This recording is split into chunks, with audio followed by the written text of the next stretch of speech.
Greetings and salutations, this is Imperator Vespasian and his trusty sidekick. Hello. Today we're taking a look at a new unit for our medieval Islamic army, which is beginning to build quite well. These guys are spearmen, they're medium infantry warband fanatics, and I quite like them. These particular chaps, when you get the box set, you get lots of different heads in it, and you get two types of this sort of head where the guys are wearing a sort of niqab type thing, which is the like Dalek headgear that people wear today.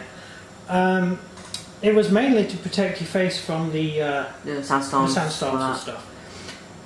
So what I've done is I've themed the units to make them easier to tell apart, and so all the sort of sub-Saharan African troops are wearing this sort of headgear. So I just think it looks really good, and I've seen a few other people do it at other clubs, so I thought I'd do it the same way. I do intend to make up a black guard unit using exactly the same figures with the same heads, but have them in black. But the black guard mainly fought in the other side of the world. These chaps, as I said, they were sub-Saharan African troops, and they were pretty good soldiers, very good soldiers. Downside to the poor chaps was that they were never really meant to survive a battle. They tended to be used as suicide troops. Did they know that? Probably. They were all castrated, so they kind of knew they weren't going to be having any offspring. It wasn't very pleasant. Many years before this period, when the Muslims invaded Sudan and places like that, they were doing it to get hold of slaves, and they got the men and turned them into soldiers and used them on the battlefield. It was pretty barbaric. So that's who these guys are. They tended to be quite good, and if you won lots of battles and survived, you could actually live quite well when you retire. It wasn't a foregone conclusion you weren't going to make it. It just meant you weren't going to have any kids. The troops in combat, they have a really good impetus. So although long term in battle they're not going to last long because they haven't got particularly good shields, they haven't got any armour, they've got whatever armour they can buy or scrape together. They tend to have a hide shield that isn't particularly good, and their weapons were just normally spears with whatever sword or anything they could buy, borrow or steal. They weren't equipped by the main army. The general never gave them anything. So they didn't lack in enthusiasm though. So they definitely wanted to get in there and fight the enemy. Like get in there, die? No one goes into battle expecting to die, but these guys didn't mind if they died. Everyone goes into battle expecting to die. No. If you are fighting and you are fighting for a particular purpose, then you're not wanting to die. You're fighting because you're trying to save your lands, or you're fighting for your king, or you're fighting for your lord. But you must have that fear that you're going to die that very well. No, because these guys go straight to heaven and get 70 odd virgins to do things with. So they actually believed that they would die and go to heaven. These troops are medium infantry, as I said. They are very good troops in combat. When you hit, they will not survive long time. And whatever you do, if your enemy has a lot of cavalry or a lot of bows, try to keep these guys away from them. Try to deploy these troops as quickly as you can, because they will not survive long term on the battlefield. These troops are they have a clash of 9, which is really impressive. They can smash into the enemy and do quite a lot of damage. They're also wild fighters, so they get to re-roll for their dice. So they're actually going to do a lot of damage when you first go in. They're actually like Celts. Or the Jews. Oh yeah, or the Jewish fanatics, yeah, same. I like the Sakari the best, because they could spawn behind the millionaires. Yeah, because they're dressed as civilians, yeah, and they hide, yeah. But these aren't them. Sustained, they have 6. Now that's not too bad. So with sustained, you have you still get 6 dice in combat, which is still better than anything like bows or anything, or maybe even like cavalry. But it's not the best. There are quite a few armies around at the time which were sustained 7. So, and you don't get a reroll. So you are now a dice behind. Now the bad bit comes, which is your support. Your short ranged and support is only 2. So you're not that good at supporting a close by unit, and you're not particularly good at throwing things because you don't have much to throw. These guys here in the Hail Caesar, the way the Hail Caesar rule works, your short range isn't necessarily throwing a pilum or a sling or throwing things. It could actually be soldiers running out from the shield wall and throwing themselves onto the enemy shields and attacking them.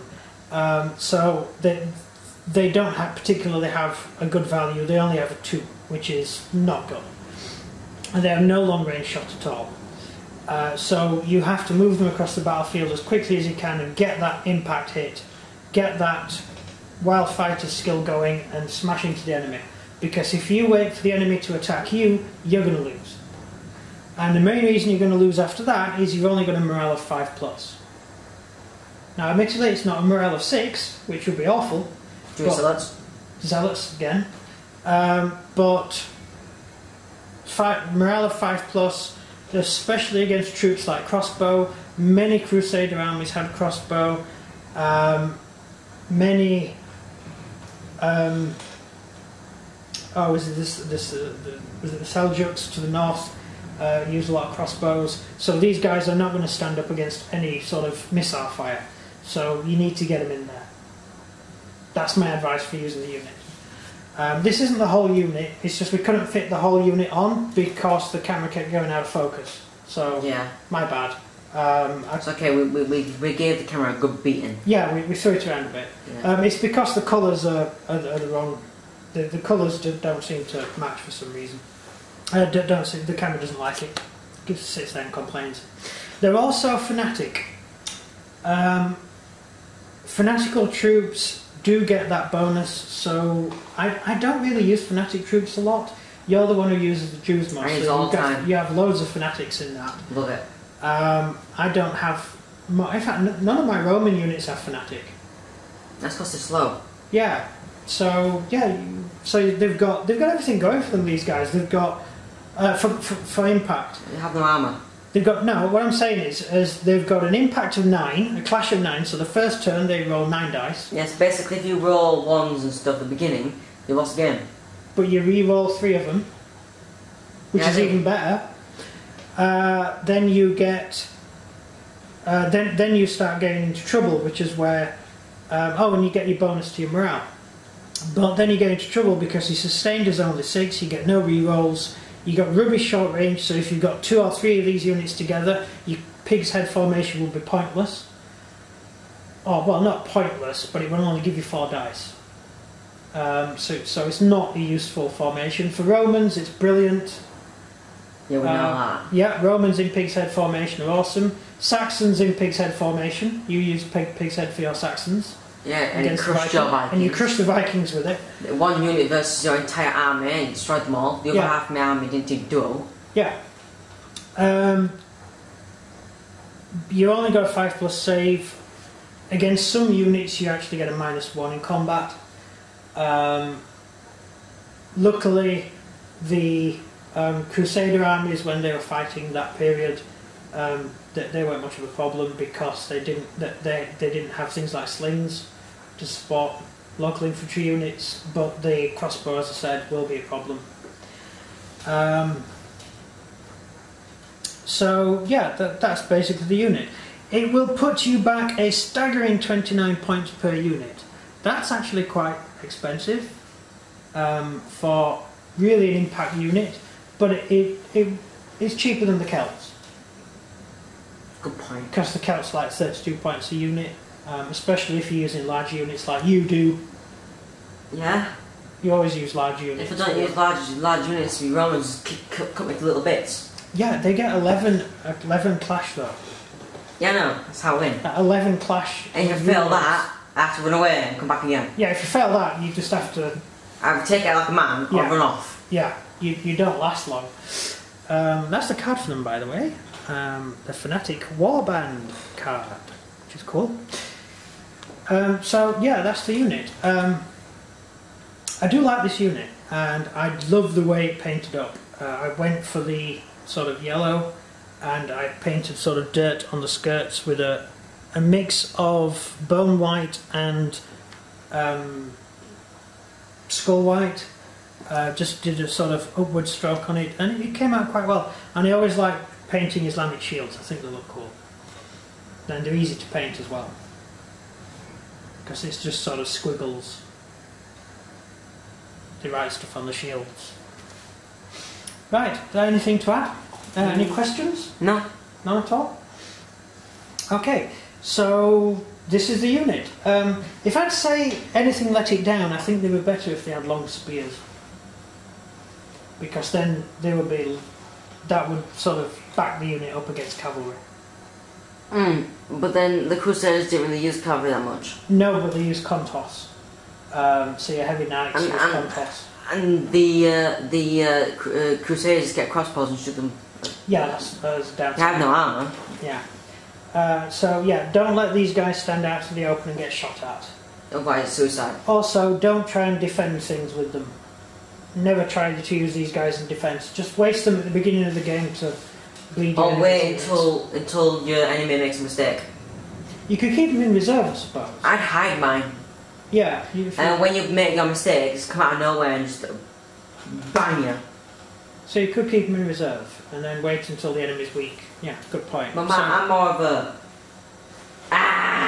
person. So. Yeah, you just like screaming, charging at things, waving your arms around. Yeah. Yeah, that suits you. Actually no, because I do use strategy all the time. It's just that in a war game, you know where my troops are. Yeah, because they're on the table. Which is why strategy games, on Xbox, or whatever you do it on, everything's black, because you can't see anyone's army or costs or cheating. Well, there are ways of doing it on the tabletop. Yeah, I know, but that's like really, really, really tedious. Yeah. Okay, so no questions. That's the end of the video. Yeah. So if you enjoyed this video, please do like and subscribe, and comment down below what you think of Fanatic Warband. They're Fanatic Warband from the Ayyubid Egyptian army list. This is our medieval video for our Islamic army. Yep. Versus anyone. Well, versus anyone. Yeah, that's it. Anyone, pretty really, much anyone on Earth at the time. Yeah. That's everything from me. And everything from him. Goodbye.